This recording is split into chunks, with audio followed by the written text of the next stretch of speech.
Hi, I'm Patsy Brown, the AMAS President, and I've got some really good news for AMAS members. CASA's new recreational model aircraft registration, due to start in July 2022, won't significantly affect most of us. The airspace that we've all been using for decades is now under pressure. With developing technologies, there are competing demands to use the airspace, and because of this, the Australian federal government wants to know who is flying what, where and when, and they've tasked CASA to devise a system to make this happen. For the last couple of years, commercial drone operators have had to be accredited and register each of their aircraft. The federal government has now additionally asked CASA to align the registration of recreational model aircraft, that's us, with commercial operators. This would mean having to be accredited and register and pay for each aircraft you fly. Now, before you have a meltdown, the good news is that there will be exceptions, and if you fly from a CASA accepted model airfield, you won't have to register yourself or your planes. Following a recent meeting with CASA, we can now explain how this will work. There are 5 exemptions for the requirement to register. 1, your aircraft weighs less than 250 grams. 2, you fly indoors.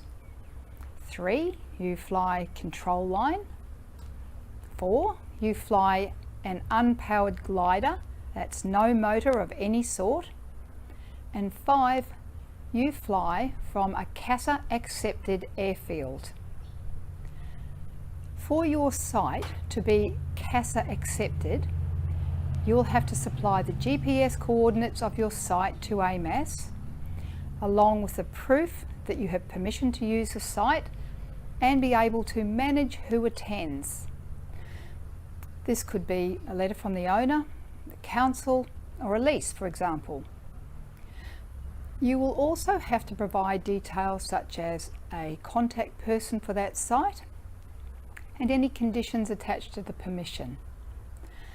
AMAS will submit the site coordinates to CASA quarterly, and if there are any changes to your details, you'll need to notify AMAS to maintain your accepted site status. The details will have to be validated by AMAS first before being submitted to CASA to make sure the site doesn't conflict with any full-size operations or restricted airspaces.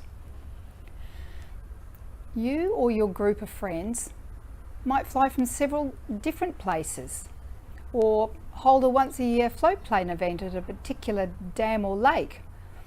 Or you might have a holiday home where you fly during the school holidays. You'll be able to list multiple sites at no cost if each site checks out. Very importantly, all people who fly from one of these accepted sites must fly in accordance with the CASA's Standard Operating Procedures, the SOPs, and AMAS's Flying Safety Code and bylaws. This is not optional or to be cherry-picked. Everyone must fly in accordance with all the SOPs, all the time, and not just be seen to.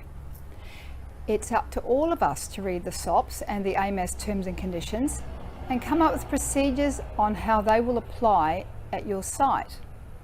Requirements such as not flying over 400 feet, flying only line of sight, only flying during daylight hours, flying at least 30 meters away from people who aren't directly involved in the flying, only flying models under 25 kilos, and not flying through cloud or fog.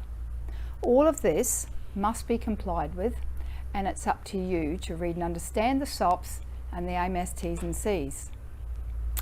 CASA has recognised traditional aero modelers in drafting this new system, and it's important that we make this work.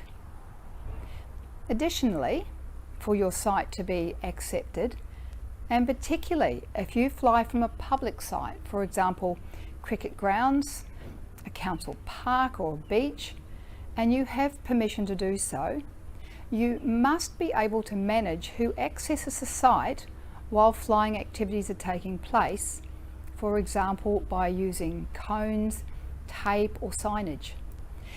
If you invite friends along to fly who aren't already AMAS members, you'll need to have a visitors book to record their details and make sure your visitors also understand and fly in accordance with the SOPs and the AMAS T's and C's.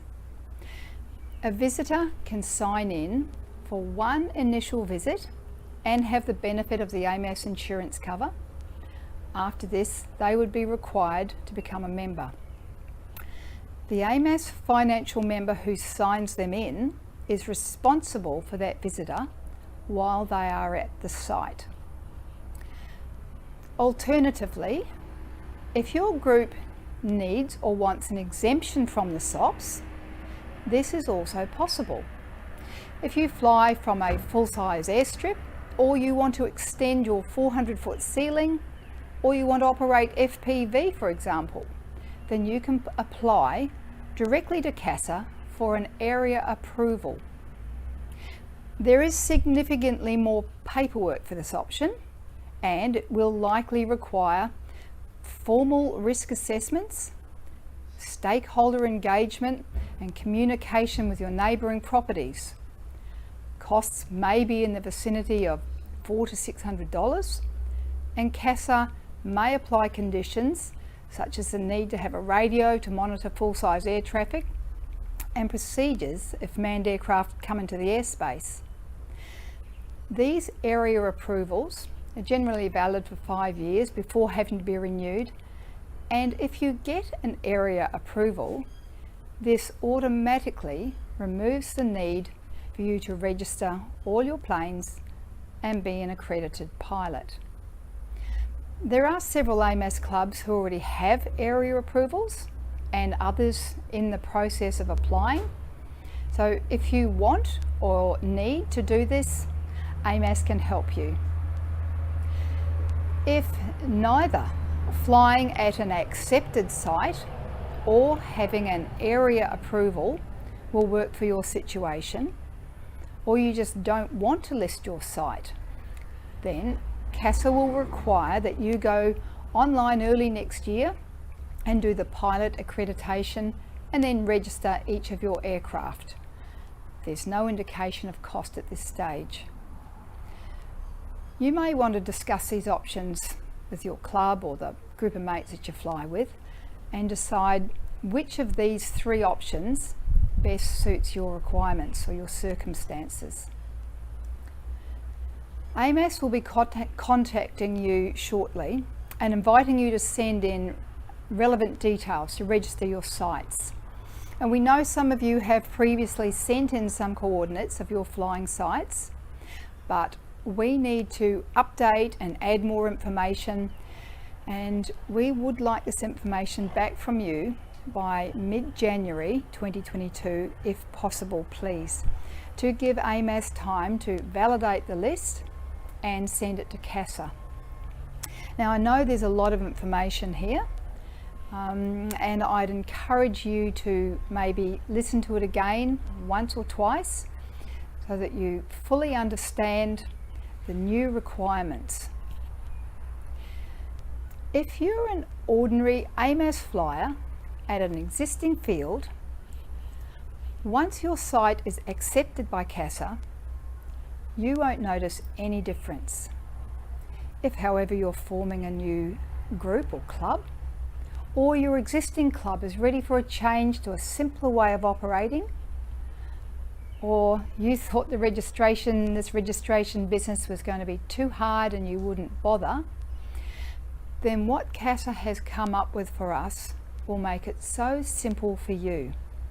Just by joining AMAS for $55 a year, which includes flying insurances, and simply listing your site or sites with AMAS, where you can manage the access of people to the site while you're operating there, and follow a few simple, common sense safety rules, then you are safe and legal and good to go and enjoy your flying.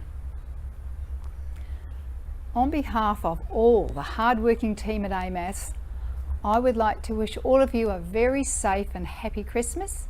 I hope you get some time to enjoy your flying over the Christmas break. Bye for now.